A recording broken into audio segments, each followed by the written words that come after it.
Alors un aiguillage, c'est ce qui permet au train de changer de voie, c'est ce qui permet de croiser les trains. Et donc ces aiguillages-là, ils nous permettent effectivement, quand on arrive à Miramas, soit de repartir vers Marseille, soit de repartir vers Salon, soit de repartir vers Nîmes.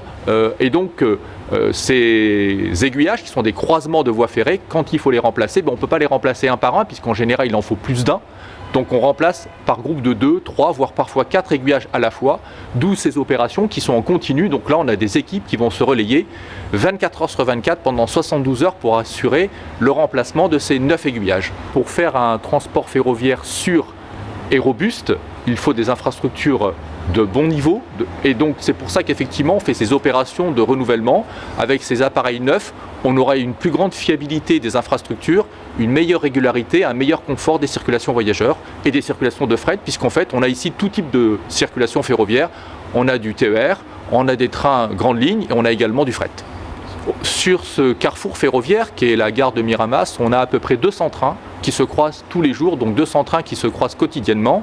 Et par ailleurs, sur le site de Miramas, on a aussi l'une des infrastructures des plus rares sur le réseau ferroviaire national, puisqu'on a un triage qui fait du tri de wagons, tri à la gravité. Et sur ce triage de Miramas, on va trier environ 2500 wagons par mois. Et il faut savoir qu'en France, il n'y a que 3 autres sites qui permettent les mêmes fonctionnements et les mêmes fonctionnalités. Cette année, on est à 250 millions d'euros d'investissement, ce qui fait 50% de plus que l'année dernière, puisqu'en 2023, on était à 170 millions d'euros d'investissement. On est dans le cadre du plan de modernisation du réseau qui avait été annoncé par la Première ministre Elisabeth Borne, qui permettrait effectivement d'atteindre de l'ordre de 4 milliards d'euros de régénération pour le réseau ferroviaire national. Et donc, au moment où je vous parle, vous avez aussi des travaux très importants qui se situent sur la ligne entre Avignon et Miramas par Salon. Là, on utilise ce que nous on appelle des trains-usines et on remplace tous les jours 800 mètres de voies.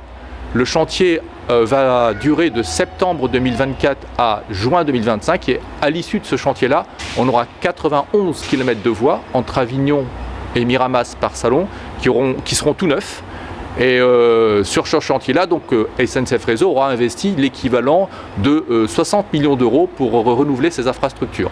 L'ambition de SNCF Réseau, c'est effectivement de développer l'usage du train et c'est d'avoir le plus de trains possible sur le réseau. Et on ne fait pas de bon transport ferroviaire sans des infrastructures de qualité. Et c'est pour ça qu'on a ces programmes très ambitieux de renouvellement. Aujourd'hui, l'âge moyen du réseau, c'est une trentaine d'années. Et on espère qu'avec ces opérations-là, on va avoir un réseau qui sera plus jeune, donc plus fiable, plus confortable et plus performant.